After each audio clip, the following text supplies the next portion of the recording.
Baik, Shalom Bapak Ibu dan saudara-saudara sekalian. Pada akhir-akhir ini saya melihat video yang beredar tentang gerakan Islamisasi yang menyasar kepada anak-anak yang ada di NTT. Saya juga melihat respon daripada begitu banyak jemaat, ya. Mereka merasa sayang, mereka juga ingin membantu, bahkan ada orang-orang yang pergi ke desa tersebut, termasuk tokoh-tokoh yang dianggap besar, untuk pergi melihat akan kondisi yang ada. Saya bersyukur, berterima kasih, ada respon yang sangat baik, ya, daripada saudara-saudara seiman dengan melihat akan kondisi daripada saudara-saudara mereka yang akhirnya tergiur, atau bisa dikatakan dipindah bukan karena satu keyakinan yang baik, tapi pindah karena hal-hal yang lain.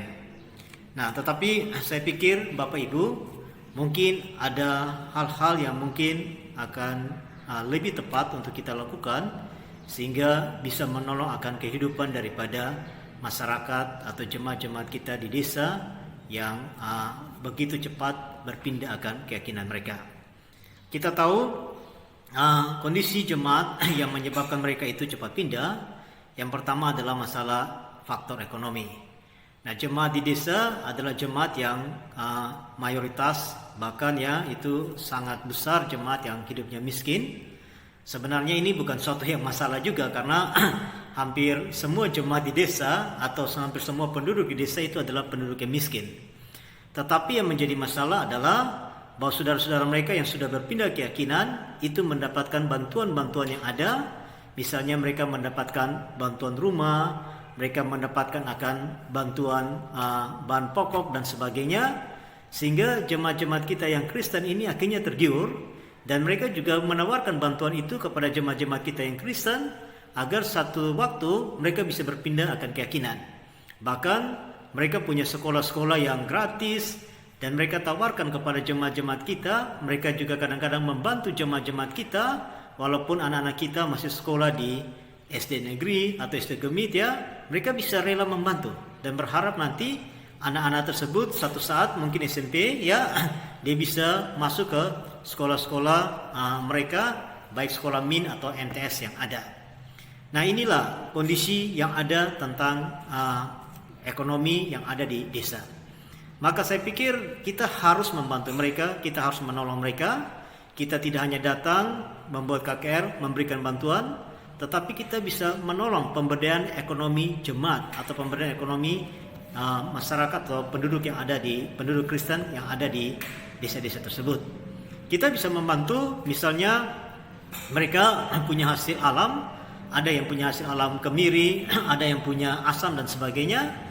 Kita bisa membantu dengan mencari pasar terhadap hasil alam mereka. Karena selama ini hasil alam itu hanya dijual dengan harga yang ada, ya. Dan itu yang paling banyak mendapat keuntungan adalah para tengkulak, ya. Mereka tidak punya keinginan yang tinggi untuk menolong akan masyarakat yang ada. Mereka hanya berpikir keuntungan. Kita bisa membantu dalam hal itu. Kita bisa mencari pasar yang ada yang lebih baik untuk bisa membantu sehingga jemaat di desa itu bisa hidup sejahtera. Nah, saya pikir juga kita juga bisa menolong misalnya dalam hal membuat kebun-kebun contoh yang sangat sederhana, sehingga masyarakat untuk membeli sayur atau mungkin membeli tomat atau beli cabai dan sebagainya tidak perlu hari pasar. Karena saya melihat di desa-desa tersebut bahkan untuk membeli itu pun itu pada hari pasar baru mereka membeli. Sangat sayang, kita bisa membantu, dan memang ada desa-desa tertentu yang kesulitan air. Kita bisa membantu akan hal itu.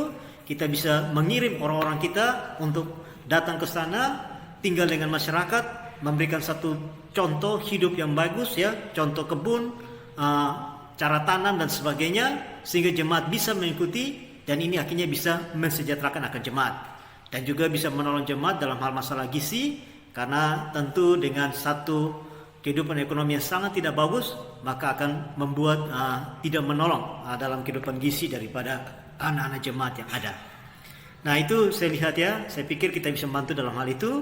Kita juga bisa membantu menggalakkan, ya, atau memberikan training, ya, kepada para pemudi-pemudi, ya, kaum ibu di desa-desa yang ada untuk mereka bisa menggalakkan tenun ikat. Kita juga bisa membantu mencari pasar untuk menolong mereka. Daripada kita banyak protes ya, daripada kita marah kepada institusi yang ada, saya pikir kita bisa terjun, kita bisa menolong akan masyarakat yang ada. Nah, dan juga saya pikir ini hal yang lebih baik daripada kita hanya datang sewaktu-waktu buat KKR, datang memberikan bantuan secara karitatif, tapi kita bisa menolong jemaat dalam jangka waktu yang sangat lama, sehingga jemaat itu punya satu kehidupan ekonomi yang sangat baik ya. Dan juga masalah kedua adalah masalah kerohanian yang membuat jemaat itu cepat pindah. Kita tahu jemaat di desa bisa jadi banyak jemaat yang tidak punya pertumbuhan yang sangat baik ya. Mereka untuk berpikir kepada hal-hal yang jauh, itu mereka mungkin tidak sampai kepada sana. Mereka berpikir hal-hal yang praktis karena mereka tidak punya pertumbuhan ekonomi yang sangat baik. Dan kita memang juga sangat sulit ya, karena sangat sulit untuk melihat satu kehidupan yang sangat baik. Karena saya juga menemukan bahwa satu pendeta itu bisa memegang 4 mata jemaat gereja-gereja kecil, atau mungkin 5 sampai 6 mata jemaat. Nah, Bapak Ibu bisa membayangkan bagaimana dia bisa berkunjung kalau misalnya jemaat-jemaat tersebut atau daerah-daerah itu juga belum ada listrik ya, jalan juga belum ada aspal dan sebagainya. Jadi memang sangat sulit untuk dia bisa menjangkau jemaat, karena bisa jadi jarak antara tiap-tiap gereja itu bisa jadi 1-2 kilo, atau bahkan ada yang 3 kilo atau ada yang lebih. Ini sangat jauh sekali untuk dia bisa memantau, untuk dia bisa mengembalakan akan jemaat yang ada. Jadi saya pikir kita bisa membantu ya, kita bisa menolong ya, mungkin kita bisa membiayai para vikaris ya, para calon vikaris untuk bisa menolong ya, mereka hadir di sana, mereka bisa menolong kerohanian daripada jemaat, terutama menolong akan anak-anak yang ada. Mereka juga bisa membantu dalam sekolah minggu, mereka bisa membantu dalam pemuda, mereka bisa membantu dalam pemuridan ya, untuk menolong akan anak-anak yang ada. Nah, saya pikir ini jauh lebih baik yang bisa kita lakukan ya. Seperti saya katakan tadi, daripada kita menyalahkan ini, menyalahkan itu, tetapi mereka akan terus berpindah, sedangkan kita hanya terus menyalahkan, tetapi kita tidak mau mengambil bagian dalam hal ini. Nah, yang ketiga adalah saya pikir masalah pendidikan. Nah, ini faktor, saya katakan ini sebagai satu faktor yang penting juga. Kenapa? Karena saya membandingkan pendidikan akan sekolah gemit dan juga pendidikan daripada jemaat kita atau pendidikan daripada teman-teman di sekolah di MIN atau MTS itu sangat jauh berbeda. Kita semakin terbelakang, mereka semakin maju, kita semakin terbelakang.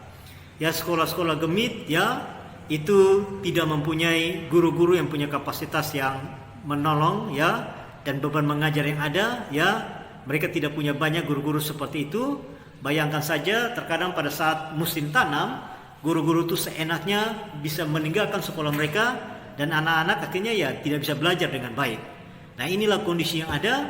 Kita juga bisa mengirim para guru-guru yang ada untuk menolong akan jemaat-jemaat kita. Mereka bisa memberikan bimbel setiap hari ya, kita juga bisa menolong kalau misalnya mereka punya kemampuan prestasi ya dalam arti akademik ya, kita juga bisa menolong satu saat karena mereka tidak mampu, bisa membiayai mereka sampai mereka perguruan tinggi, sampai mereka sarjana, mereka kembali ke desa ya, untuk bisa menolong akan kondisi daripada desa mereka. Nah, saya pikir kita bisa melakukan akan hal itu, teman-teman, Bapak Ibu. Karena ya kalau kita tidak lakukan, kita akan semakin jauh terbelakang. Karena saya coba melihat ya, teman-teman yang tetangga sepupu kita ini, ya guru-guru mereka saja itu sudah sarjana, dan itu hasil juga banyak, ada hasil daripada penduduk-penduduk yang ada di desa tersebut. Penduduk itu sudah mereka sekolahkan di Jawa dan kembali menjadi guru. Bahkan di desa-desa yang lain ya, itu ada yang sudah sarjana dan mereka menjadi kepala desa. Jadi walaupun mereka bukan Kristen ya, mereka jadi kepala desa. Kenapa? Ya karena mereka sarjana. Nah, jadi inilah kondisi yang ada. Pendidikan kita semakin jauh terbelakang ya daripada teman-teman yang sekolah di MIN, MTS dan sebagainya. Kita bisa membantu. Bahkan bisa jadi guru-guru kita ini bisa melakukan peran yang ganda, bahkan lebih daripada itu. Mereka bukan hanya mengajar, mereka juga bisa membantu sekolah minggu ya. Mereka juga bisa menolong pemuda, dan mereka juga bisa untuk menolong pemberdayaan ekonomi yang ada. Maka saya pikir kita harus bisa menolong. Kita harus memberikan peran kita, ya, daripada kita marah-marah, daripada kita menyalahkan satu dengan yang lain, marilah kita mengambil peran. Nah, saat ini juga kami lagi melakukan akan hal itu, dan kami berharap adanya satu perubahan nantinya dalam jangka yang panjang. Kami berharap, ya, bisa jadi 12 tahun ada satu perubahan yang ada di desa-desa yang kami lihat untuk bisa kami menolong akan mereka. Saya pikir ini saja bisa saya bagikan kepada kita semua. Mudah-mudahan hal ini bisa menolong kita untuk kita juga bisa melakukan satu kontribusi menolong akan saudara-saudara kita di desa sehingga mereka tidak lagi mudah berpindah keyakinan. Terima kasih, Tuhan memberkati kita semua. Amin.